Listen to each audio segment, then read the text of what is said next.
Welcome to the Three Wisemen of Divorce, Money, Psych, and Law podcast. Sit down with the California divorce experts, financial divorce consultant Mark Hill, psychologist Scott Weiner, and attorney Shawn Weber for a frank and casual conversation about divorce, separation, co-parenting, and the difficult decisions real people like you face during these tough times. We know that if you are looking at divorce or separation, it can be scary and overwhelming. With combined experience of over 70 years in divorce and conflict management, we are here for you and look forward to helping by sharing our unique ideas, thoughts, and perspectives on divorce, separation, and co-parenting. Okay, guys, here we go. So we've been told we're depressing. Yeah, you know what? We are. But you know what I want to hear? I want to hear that story that you were telling. Give us a thumbnail on it. This is Mark Hill talking. Go for it. So years ago, I started training professionals, lawyers, mental health, and financial people in this model of collaborative divorce that you've heard us talk about. And we were talking before we went on the air about what does a victory in a divorce look like? And I have this story from a lady who became a lawyer late in life, in her late 30s, and had a career that was quite successful. And she came to one of our trainings in January or February, early one year, and came up to me in the middle of it or towards the end and said, you know, you saved I can't recall if she said you saved my life or you saved my career. But she said, I won my greatest victory ever in court 2 days before Christmas. I got everything for my client. I got the house, I got the kids, I got the retirement. I got everything. And I am feeling victorious. And then I look over at the table where the husband is tears streaming down his face, his lawyer's arm around him. And I looked and she said, I thought, well, of course I've won. And she said, I looked at my client and exactly the same picture, tears streaming down her face. She said, and they were not tears of joy. And she said, what have I done for families? And she said, I was considering giving up the law. And then I got your flyer inviting to a different way, to consider a different way of divorcing through collaborative. And she practiced until she unfortunately passed away at a young age. But I think it's an interesting story from a professional standpoint.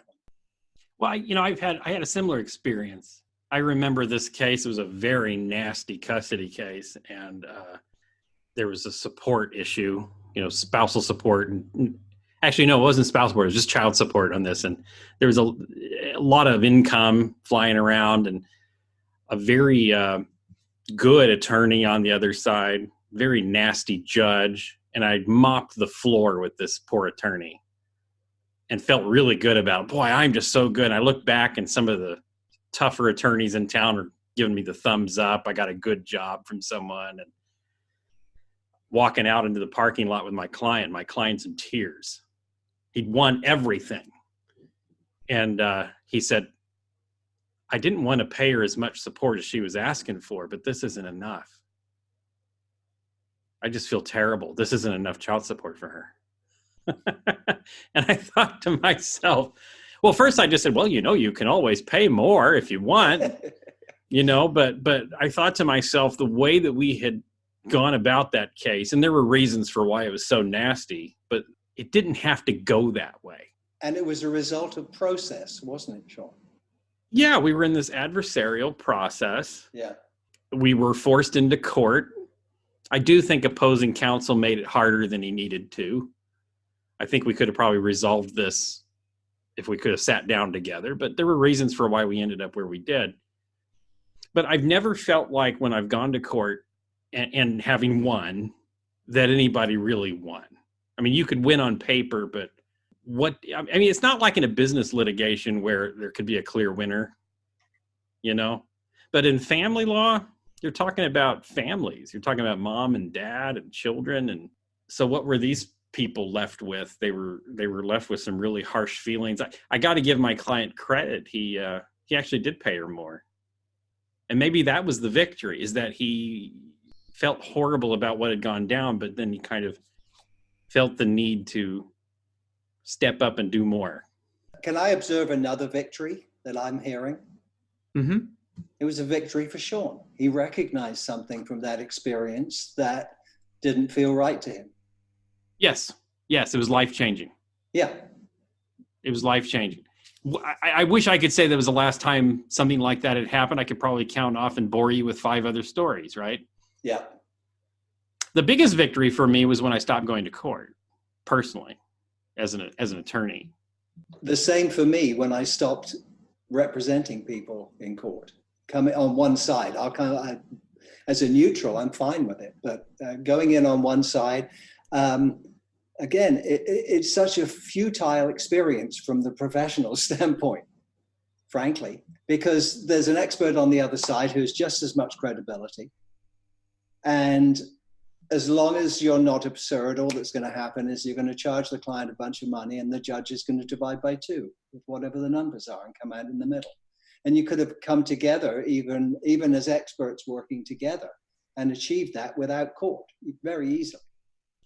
Yeah, those feel-good moments for me now are when we in the business call it that transformative moment, you know, where people recognize they see each other for the first time in a dispute and they do the right thing. That's a payday for me. It just gets my juices flowing. I get goosebumps thinking about some of these people. You know what I love is when the clients come up with a solution that I wouldn't have thought of using. And it may not be the most financially smart thing to do, but it works for them and their reformed family. And more importantly, it was their idea. That's what I really love. Yeah. Because I know when it's their idea, they're going to follow through on it and they're not going to fight about it in the future because they came up with it. Yeah. When a mediation situation produces something that is more fair than what these people are accustomed to, I like how it gets passed down into the realm of what's going on with their kids.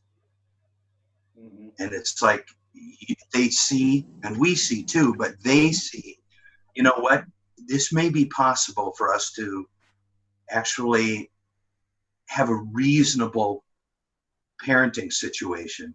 I've also seen it blow out the other way, where even in a mediation, they're just completely unwilling to work together, and then the kids pay, you know? Yeah, you can see both. For me, a defeat is when the conflict is not dealt with. Like they may have a settlement, quote unquote, but the conflict remains. And to me, that's a defeat. A victory is when you have a settlement, but they found a way to move forward and live in peace. And it's not everybody, but it does happen. I do think what happens to a lot of people is they don't know how good they've got it when they're staying out of court and they're working through one of our processes where they're not going to court, they're mediating. You mean there's no double-blind study going on with them having a divorce in court? Yeah, no. There's no control group for them. I said identical twin marriages, you know? Right. Get the control group. You have to have it. Yeah, really. Not scientific without it. I did hear of this 2 twins married each other. I did hear of this case. Right. Two twins married each other, had children, got divorced, and switched twins. And then remarried the other twin, and then had more children. All living in the same house. They had. How's that? How many years ago, and how is it going now? I don't know. It wasn't it was identical twins. Wow. And so their children were genetically siblings, even though they were cousins. So, but I have a question. How did they ever know which one they were getting? Well, okay. So here's the dirty little secret about twins. I have twin girls, right? And we can tell them apart. They're genetically identical, but we can tell them apart. Got it. Yeah, I got it. Yeah. I mean, you know. Yeah, I would imagine. Yeah. You have they ever fooled you? Only because I'm not a very observant person. Oh, come on. So I mean, it has happened. Like I'm in the kitchen and I don't realize who I'm talking to, but most of the time I can tell. My father used to do that. He would yell, Mark, Vicky, Claire, whatever your damn name is, get down here. He could never identify. Oh, yeah. I go through the whole family. I have 5 kids. So I go through the whole list. I get to the dog. Okay, but we digress. We digress, but we're not being depressing. That's right. That's very important. I'm trying to keep the mood up. I think that was a good observation. That was a good observation. That previously we focused on the negatives because we want people to avoid them so much. But there are things that can be achieved through the right kind of divorce that actually do surprise clients sometimes. Well, we say this a lot. We may not be able to change the fact that people get divorced, but we can change how they get divorced. And that's what we're really aiming for. Is our idea of a victory is people find a resolution and find peace. At least that's how I define it. I think. But what is peace? I think peace occurs when your divorce and your battle doesn't occupy a huge volume of your headspace after it's all said and done, so that you can actually have a life. Life is short enough to not have to keep reliving this divorce fact forever and ever and ever, I love seeing people a couple of years after the divorce when they've had some time for it to sink in. Yeah. And they've got it in the rearview mirror, how much stronger a lot of them look. I think I told this story one time on this program. There was this lady that came in and she looked like she'd swallowed a lemon the whole time. Her lips were pursed and she just looked angry and she was upset with her husband because he had an affair and he was a jerk, but she couldn't, let go of it. She was so angry and hurt and betrayed, and it showed in her face. Yes. I'm probably going to have somebody telling me that I'm being sexist because I'm worried about how she looked, but it really did affect her appearance. And I've seen men do the same thing. Yeah. But I then see her 2 years later and she just looked brighter. And it's because she was able to let go of a lot of that. She looked 5 years younger. Yep. She actually seemed like a pleasant person. Whereas when we were mediating, she was rather unpleasant. But, that's it, isn't it? We see people at their worst moments. We do. You know the old joke, right? Yes. I bet people listening don't. Tell the We should joke. Share it. Are you talking about what the difference between criminal law and family law? Yes, absolutely. So criminal law is bad people on their best behavior when you're the practitioner dealing with these folks. Family law is good people at their worst behavior. And it's kind of a joke, but it's also kind of true. I can look back on my own divorces and think how poorly I behaved on more than one occasion. Now, see, I really respect that you noticed that about yourself. That takes some self-awareness. I was angry. I was hurt. Damn it, I was justified. And there's nothing worse than a justified Englishman, I can tell you that. Absolutely incorrigible. Absolutely incorrigible. So I was a jerk on more than one occasion, but there again, I look back on it now and I understand where it came from, and I was doing the best I could at the time. And candidly, there wasn't always support like is available today. I mean, I think both any of my ex marriages could have benefited from having the right resources. And I kind of did learn as I went through them. But having gone to trial, and it's so ironic, actually the lawyer that represented my wife in that is a practitioner we know in town who I actually have a case with right now. And we're going back here, my Lord, nearly 25, 30 years. So there's some different things you can take away from your own experience that you can then apply to how you do your work. And it's helpful for me to be able to say to clients, no, I really do understand how you feel. Yes, I've been left. Yes, I've been the one to leave. Yes, I was the one who made the money. Can't say I was the one who benefited from the income, but I've understood both of those different positions because of different levels of income that were being earned by the ladies I was married to.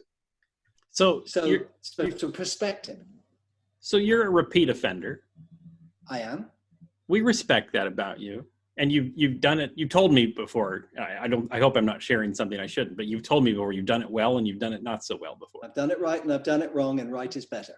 So what does that victory look like when you do the right is better? What does that look like for people? It's keeping control. It was what it felt like to me. Okay, so first divorce was easy. We didn't have anything but a child in debt. So I took all the responsibility for the money, and Mom and I raised the child, and he's now a successful young man with his own family. So that was easy. Second marriage was very difficult. And we went all the way to trial because I was the financial guy, and she just assumed anything I would offer her must be a bad deal. And I was hurting because I was the one that was left. So, it was awkward and difficult. Third marriage was very short, but at the same time, I was able to sit down with her and say, look, this is not working. You get it too, right? And she said, yes, I get it. I said, look, we could go through a big fight, and this is kind of what you probably would get. How about I do this for you and kind of launch you, let you down from a lifestyle gently over a period of time. And we were able to work it out, and life went on. And there was the animosity was not there at all. There was no need for it. It's like, what do you need to get you on your feet? And can I afford to provide that? And yeah, I could. So you're saying that was doing it well? That was doing it well because we both got what we wanted and we were in control of it and nobody told us what to do. But let me get this straight. You gave her more than a judge would have made you, it sounds like. Yes. No. And that was a victory. That was a victory because I didn't have to pay a lawyer. I already had a divorce agreement. All I did was change the names and the numbers, and had a buddy of mine who was not a family lawyer look at it, and we signed it and filed it with the court, and I can still go get the agreement today. But it was a victory because you took the high road? I didn't perceive it as that. At the time, I thought I was being strategic. Because okay. I thought it was just the smart thing to do, having been through a court trial and knew what a nightmare it was going to be. And I'm sorry, I feel like I'm interrogating you, but it's all right. It wasn't like a fixed sum game kind of strategic. It was more a communitarian strategic set of actions. I was so aware of what it had cost me, not just financially, and the cost financial was ugly too. I got a terrible result. Both attorneys afterwards said, wow, what an awful case. This is the one where it went badly, where it was a fight. Yeah, where we had the battle in court. And I knew how demoralizing it had been for me. I'm a financial guy. I was so organized. I had binders and Excel spreadsheets. I had everything, And at the end, the judge is reading out her decision after a one-day trial. And she goes, and Mr. Hill will pay half of Mrs. Hill's credit card bills. And then she goes on, and my lawyer goes, Your Honor, what about Mr. Hill's credit card bills? Well, I didn't see anything in there. We prepared a very detailed brief, Your Honor. Oh, I didn't see anything. Next, keeps going. That cost me about $7,000. Right, and you could have a lot of money in the 1980s. Back in the Paleolithic era. Exactly, yeah. But I mean, you could have. You don't want to know how old I was in the 80s.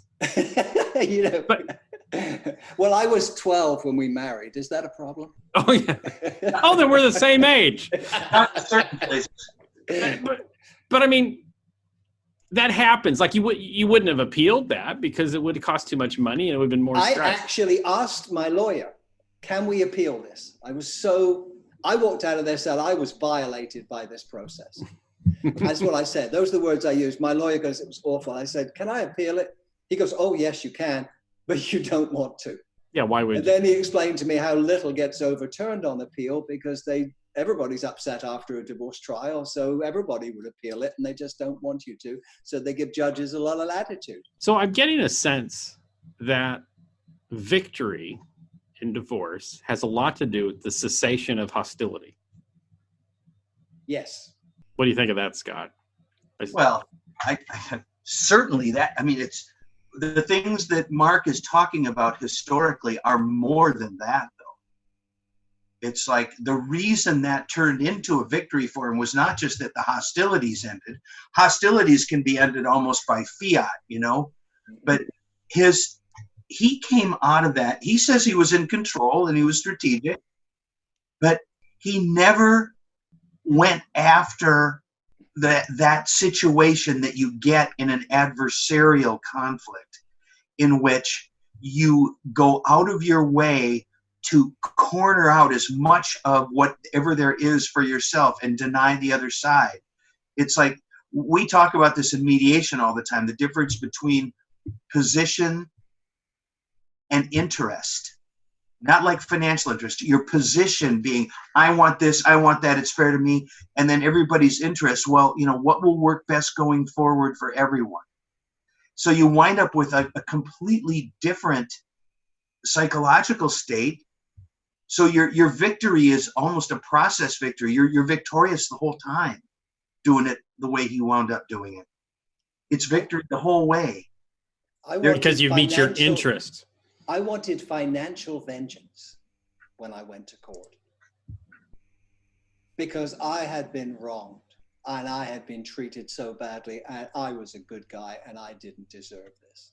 Okay. So I did this case for this couple years ago, and they were fighting. He wanted to sell this particular item, this particular asset. And, all through the marriage, he's like, I'm never going to sell this. I'll die before we sell this. You know how it is. And then as soon as the divorce starts, we have to sell this right now. And so he gets prepared to sell it. He contacts the people that he needs to contact to make the sale happen. He's about ready to sign on the dotted line. And the wife says, guess what? You ain't selling that. And she had wanted him to sell it the whole marriage. I laugh because it's so absurd, but it's right? So the pettiness is look, it's when you have unresolved feelings and you're angry. Yeah, that's exactly what it was. Look for anything to hang on to, right? So she says, I talked to her alone and I said, okay, well, what is it that you're really trying to do here? Because I heard that you didn't want this to begin with, that you were angry that he bought it in the first place. Why are you upset if we sell it? Because he didn't ask me. He just does stuff and doesn't talk to me. He bought it and he didn't ask me, and now he wants to sell it and he's not going to ask me. And it's not okay. And I need to draw a line somewhere. So I realized, okay, your interest, ma'am, is that you want to be asked. Right. You want to be. How reasonable is that? You matter. You know, to her, that was important, to have an understanding that she mattered. And so I talked to him. I said, this is the problem. She needs to matter. So can we come up with a plan for this where she matters? You know, and I got to hand it to them. They came up with a plan that I think it worked pretty well. And then from then on, it set the tone for a lot of things. And I think that was a victory. Oh, I should say. Yeah, if sometimes it's surprising to a couple when you're working with them in a mediated environment where you, as you say, take one aside and says, all she really wants to hear is you say, I understand. You don't have to fix it. And the guy goes in and does it. And he's like, you can just see the eyebrows go up. It's like, that worked. It's that simple. And sometimes it is that simple. Oftentimes it's much more complex, but I have seen that occur because they just have been missing each other for years. Yes. Yes. Well, it's like in a world such as the one I live in which, you know, my wife has such low expectations in the first place, that really is often enough, you know. I see you and I hear you. Yeah. No, I actually am sorry. And furthermore, you do get credit for being more responsible in this way and that way than I am. And you've seen that show, 2.5 Men? Yeah. And there's the who's the brother, the wise guy, the playboy? Charlie Sheen. Charlie Sheen, his character, and he's realized that if he tells women, "I understand," that it takes him very far in life, and so every time he's talking to a woman, he's like, "I understand," and then they ask him later, "Do you know what she's talking about?" "I have no idea what she's talking about." "Well, why are you saying I understand?" "Because it seems to make them feel better." Yeah. So we're not talking about that kind of stuff, not the phony baloney stuff. We're talking about a real connection, right? A real, I get it.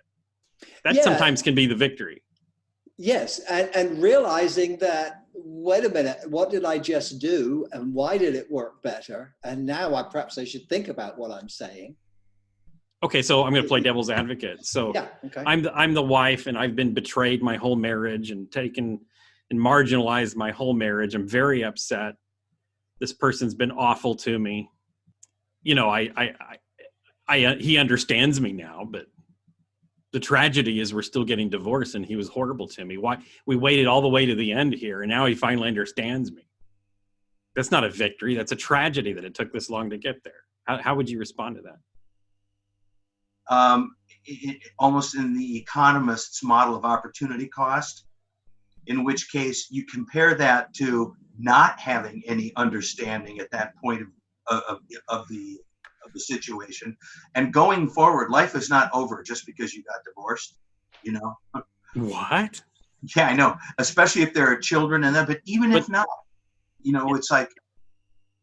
But if that is said insincerely in the Martin Sheen model, if that is said insincerely as a gambit or a strategy, if somebody really does take the time and stop the process to really actually get the other person's point of view, I mean, that really is a game changer.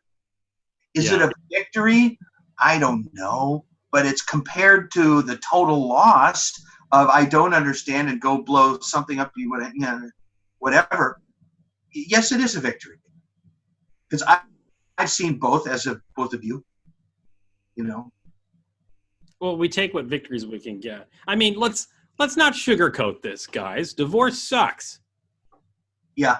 Right? I mean, it's hard to say, oh, divorce was a victory. But you have the ability as a divorcing party to make it suck more. You could sure make it worse, right? Yeah. You can make it worse. Yeah, it sucks, but you can really exacerbate it, and you can guarantee that the man or woman that you are divorcing, who you really don't like, you will despise at the end, and they will despise you. And into the future, that everybody in the course of being in traumatic experiences tends to forget that life does go on, and it's like, you know, what you set up is for years. Well, I mean, how often do we say this? You know, what's your divorce story going to be? You know, what are your kids going to tell about your divorce story? And maybe also, that's where the victory is. If you can't forgive, it hurts you more. It took me a long time to learn this in life, but forgiveness is not about the person you're forgiving. You're not giving them anything. You're giving it to yourself.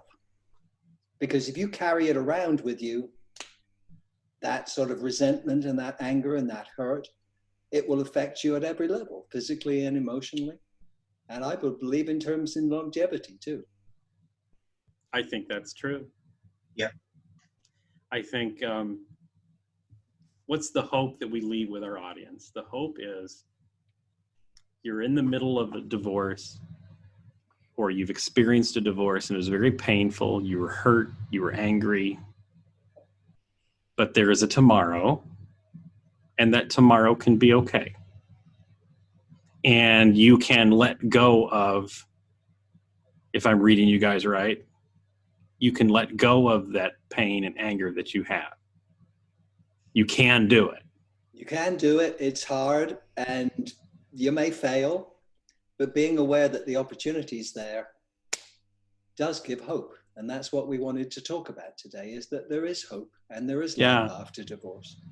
Not that we want to give pat answers, you know. No, not in the least, but during these high conflict times, it seems so pervasive, these terrible feelings inside, and it seems so permanent. But I tell you what, if you look back in your life, if you're old enough to be married in the first place, if you look back in your life, you can think of all of those years and years and how different things have become. If you have that many years in front of you, there is just as much opportunity for transformation going forward. Yes, you're a formed person, but if you front end load these future years with a peaceable resolution, your chances of having a decent, good feeling future are much, much increased. Shawn, you talked about seeing somebody somewhat later, years later, after a divorce. Yes, this can work out. And, really, to be honest and to be fair, you have to compare your life going forward with this marriage versus your life going forward with a chance to do something different or something better. So it can still be a really good or a really better idea to start over. So divorce is not necessarily the wrong idea, but yes, doesn't mean it's going to be rough. I mean, it doesn't mean that you don't have grief for what you lost. True. I think grief is okay. Grief or is for what you had hoped for. If we don't have a little bit of grief in this world, I don't think we're getting our money's worth, because we learn from that, don't we? But, yeah, that's a little silver lining on that one, but okay. I'm trying here. I hear you. But did somebody tell you we were too negative or something? Yeah, they did. But I mean, if you can come out of this knowing there's a light at the end of the tunnel, I've done a lot of caving in my childhood. I wouldn't say a lot of it. I hate it, actually. I don't like going in caves. I don't like spelunking. I got trapped in one. I grew up in Indiana, and we would go through these limestone caves, and they're just filled with wet and mud. Yeah. And I remember as a young Boy Scout going in this one cave and thinking it's never going to end. And it's dark, and I can't see.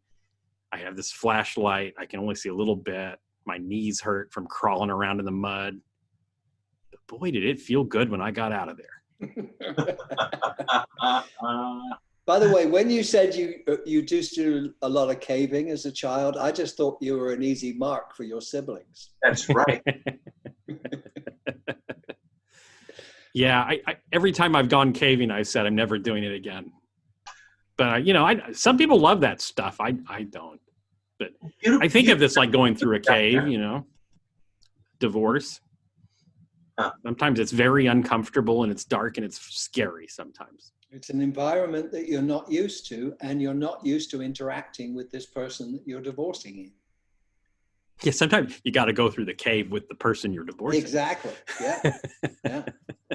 Yeah. And you have to help each other out. Yeah. That's an interesting. Okay, we're stretching that analogy as far as we can. As hard as that is. As hard as that is. But even if you have children, you have no choice. But what if I don't trust this person? Makes it more difficult, doesn't it? Sure does. So how can we establish some rules so that there is some trust? That's it, isn't it? Yeah. Establish some rules. And sometimes you got to take your kids with you. Yeah. And so then when you get out of the cave and you're in the light, you can hold your head up high knowing that you got through it. You've learned from whatever it is you had to learn from. Build a little new history to get a new start. I like that. That's what we try to do. We try to do that right in our sessions, right in our mediations, right in our collaborations. Start with building a mission statement, and then really trying to stick to it to get the people a few experiences of working out problems, and even discovering interests that they didn't know they had, so that they get something from it that they didn't know they could get. And then hopefully there's some transfer of learning that they can use that in the future. Hopefully. One thing just occurred to me listening to you, Scott. It's about accountability. In mediation or in collaboration, there is more accountability than there is in the adversarial. Yes. Because people in the adversarial would get away with what they can. Yes, they can be deposed, but they can still lie. And you've got situations in the adversarial where everyone is trying to basically position as opposed to explore. So it's a different world. And it is, in almost every case, a better world to try to work this out. I suppose there are some. We could do a whole session on, here are cases that you probably have to litigate. We could do that. Yeah. But that is not the hope episode that we have just broadcast in our podcast here. Maybe next week we can do the 12 ways to have a miserable divorce. I can talk about cost escalators, things I will guarantee will cost you more if you do them. Well, if I wanted Scott to come to your office and build myself up and get some hope and a victory at the end of my divorce, what phone number would I call? Well, in order to get Scott to do this, you would call Scott, who is Scott Weiner, Weiner, Weiner, but Weiner, 619-417-5743, psychologist in Solana Beach, California. And I answer my own phone. So yeah, go ahead. And Mark, they want to get their finances in a place that it's a little more hopeful. Contact my company, Pacific Divorce Management. Go to the website, pacdivorce.com, pacdivorce.com. Easy to reach. And if you want to get the legal perspective and you'd like to resolve your dispute, go to WeberDisputeResolution.com. That's WeberDisputeResolution.com and book a consultation. And that's one B in that Weber. Like the grill. All right, guys. Have a good week, guys. We'll see you next time. Thanks for listening to another episode of the Three Wisemen of Divorce: Money, Psych, and Law. If you like what you heard, be sure to subscribe, leave us a review, and share with others who may be in a similar place. Until next time, stay safe, healthy, and focused on a positive, bright future. This podcast is for informational purposes only. Every family law case is unique, so no legal, financial, or mental health advice is intended during this podcast. If you need help with your specific situation, feel free to schedule a time to speak with one of us for a personal consultation.